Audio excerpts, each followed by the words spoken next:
माझ्या मागील केरळ व्लॉगमध्ये मी तुम्हाला थय्यम हा पारंपरिक नृत्य प्रकार आणि त्यामागचं आध्यात्मिक ऐतिहासिक महत्त्व दाखवलं होतं। सातारा ते कन्नूर हे फक्त प्रवास नसून तर यामध्ये मी एका संस्कृतीला जवळून अनुभवलेला आहे। आज आपण याच व्लॉगचा पुढचा भाग बघणार आहोत।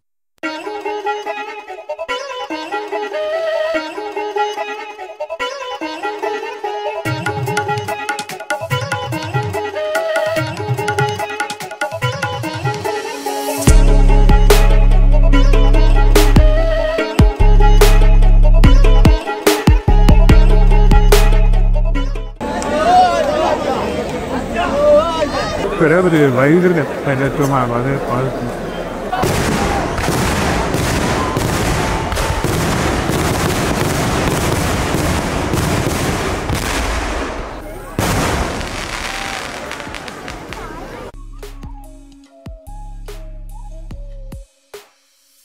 आम्ही काल थोतडा नावाच्या एका छोट्याशा खेड्यामध्ये होतो। समुद्रकिनाऱ्याच्या अगदी जवळच आमचा होमस्टे होता। सकाळी लवकर उठून आवरलं आणि पुढच्या प्रवासाला निघायच्या आधी इथल्या बीचवरती जाऊन या बीचचा या शांततेचा अनुभव घेतला।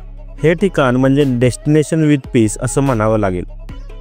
थोतडा बीच हा इतर बीच सारखा गजबजलेला नाहीये, पण थोडासा धोकादायक नक्कीच आहे, कारण बीच जवळ तीव्र उतार आहे आणि लाटा एकमेकांवरती खूप जोरात आदळतात।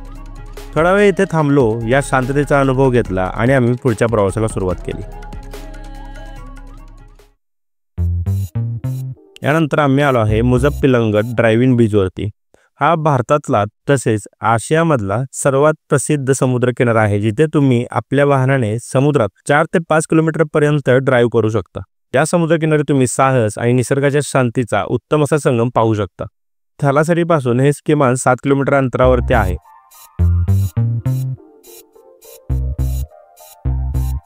दिल चाहता है, दिल चाहता है, दिल चाहता है कभी ना बीते चमकीले दिन। यानंतर आमचा पुढचा प्रवास होता पेर्लासेरी मंदिराच्या दिशेने। या मंदिराच्या समोरचं भलं मोठं तळ खूपच सुंदर आणि आकर्षक आहे। हे तळ म्हणजे मंदिराचं सौंदर्य द्विगुणित करतं।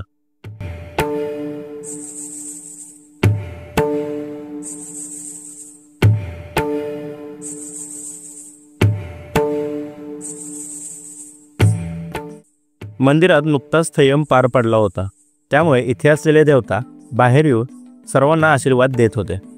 तर माझ्याही मित्रांनी इथे आशीर्वाद घेतला आणि आम्ही इथे मागेच असलेल्या पेर्लासेरी हँगिंग ब्रिजच्या दिशेने निघालो। हा अनुभव केरळच्या निसर्गात गुंतवून टाकणारा होता।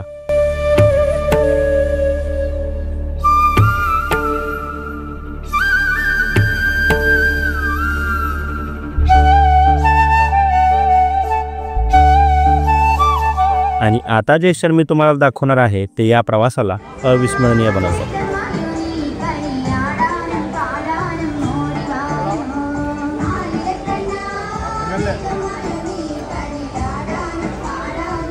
संध्याकाळी आम्ही गेलो होतो श्री मविलाकाऊ टेम्पल, जे मविलाई गावात आहे।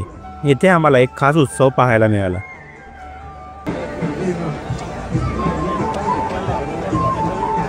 ഭക്തിസാന്ദ്രമാറ്റിക്കൽ അല്പസമയത്തിനകം മാറാട്ടത്തറയിൽ അരങ്ങേറുന്നതാണ്। തൃക്കലിന് ശേഷം മുഴുവൻ ഭക്തജനങ്ങളും വെടിക്കെട്ടൊരുക്കിയ സ്ഥലത്തുനിന്ന് മാറി നിൽക്കാമെന്ന് വിനീതമായി അഭ്യർത്ഥിക്കുന്നു। आम्ही इथे पोहोचल्यानंतर एक अनोखा शारीरिक युद्ध प्रकार सुरू झाला, त्याला थिक्कल असे म्हणतात। हा प्रकार म्हणजे केरळच्या पारंपरिक कलारीपयट्टू या युद्धकलेची आठवण करून देणारा प्रकार आहे। मंदिराच्या अंगणात गावकरी 2 गटात विभागले जातात आणि हे दोन्ही गट समोरासमोर उभे राहतात। एकमेकांना खांद्याने ढकलण्याची ही स्पर्धा असते। शरीरबळ, तंत्र आणि मानसिक ताकद यांचा कस इथे घेतला जातो। हा प्रकार पाहण्यासाठी इथे हजारो लोक गर्दी करतात। हा उत्सव इथे या मंदिरामध्ये दरवर्षी 5 दिवस विशू सणाच्या निमित्ताने साजरा केला जातो।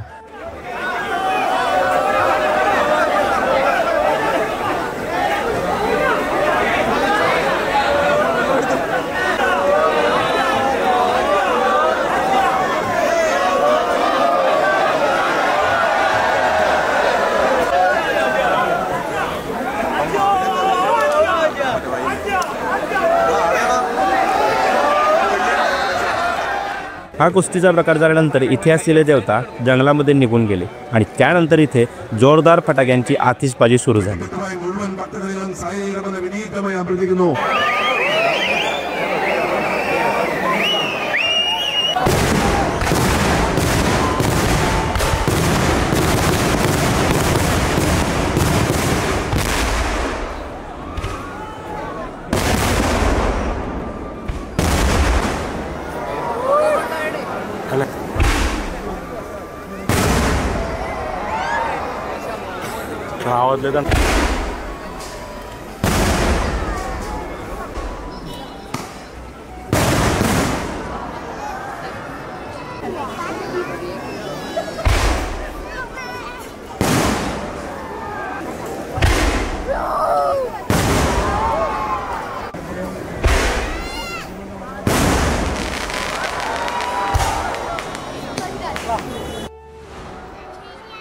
संपूर्ण गाव एकत्र येऊन हा उत्सव साजरा करणे, थय्यम देवताचे आगमन, त्यानंतर झालेला कुस्तीचा प्रकार, फटाक्यांची जोरदार आतिषबाजी, हे सगळं मी प्रत्यक्ष अनुभवलं आणि हे तुम्हाला सांगतोय. हा अनुभव शब्दांमध्ये सांगणे अशक्य आहे. तुम्ही जर खरंच भारत भ्रमंती करत असाल तर या सणांना अनुभवणे तुमच्या बकेट लिस्टमध्ये असायलाच हवं. हा अनुभव कुठल्याही टिपिकल ट्रॅव्हल प्लॅनमध्ये नसतो आणि म्हणूनच मी याला माझ्या व्लॉगमध्ये समाविष्ट केला आहे. जर तुम्हाला याबद्दल अजून माहिती हवी असेल तर मला इंस्टाग्रामवर DM करा किंवा कमेंट बॉक्समध्ये लिहा. मी हा प्रवास स्वतः प्लॅन केला होता, सो माझ्याजवळ जी काही माहिती असेल मी तुमच्याशी शेअर करेन. आणि जर तुम्हाला पुढे असाच आपल्या भारतीय संस्कृतीचा अनुभव घ्यायचा असेल तर माझ्या यूट्यूब चॅनलला सबस्क्राईब करायला विसरू नका.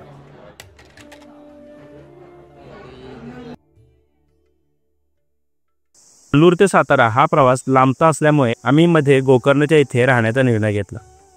आम्ही गोकर्ण हॉस्टेलमध्ये थांबलो होतो. गोकर्ण हॉस्टेलमधून तुम्ही सूर्योदयाचा आणि सूर्यास्ताचा सुंदर अनुभव घेऊ शकता.